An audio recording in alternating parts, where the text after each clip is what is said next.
In the Hebrew mind, true knowledge requires action.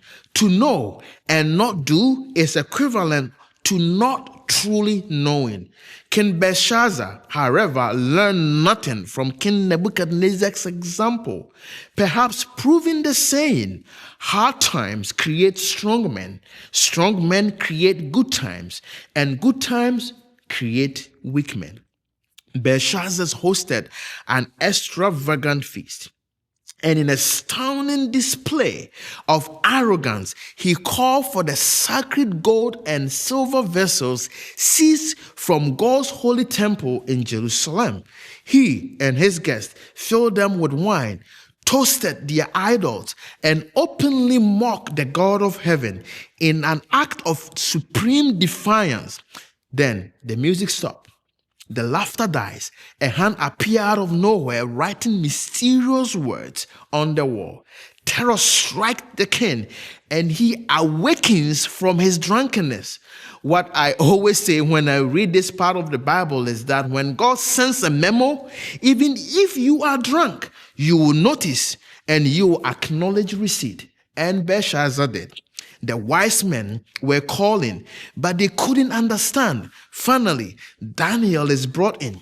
But before Daniel reads the writing on the wall, he delivers a message that cuts straight to the heart.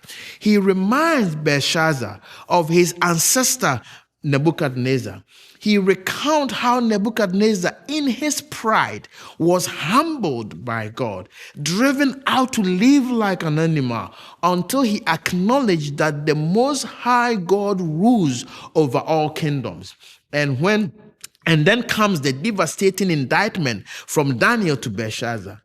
But you, his son, Daniel says, Belshazzar, have not humbled your heart, although you knew all this. Think about it. Belshazzar knew.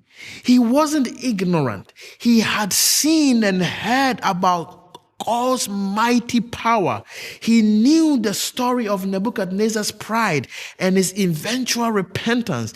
He had the evidence. He had the head knowledge. But his heart refused to learn. His pride chose to defy God anyway. Using those temple vessels wasn't just ignorance. It was a deliberate statement. We conquer your God. We are supreme. This ancient story speaks powerfully to us today, especially as we consider final event of this earth history.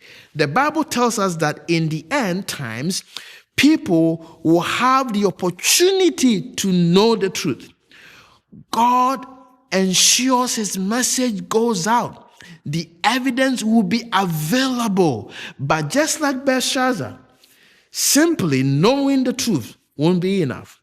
The final decision, the choice that determines our destiny, will come down to the heart. Will we humble ourselves before God? We know that he is true. Or will pride, like Belshazzar, lead us to defiance even when we know better? Belshazzar's story is a tragic warning. Don't let knowledge stay only in your head. Ask God today for a humble heart, a heart willing to listen, learn, and above all, submit to the truth he revealed to us.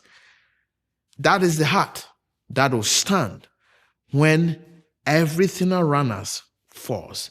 And that is a warning to all of us. Thank you for studying. I will see you tomorrow.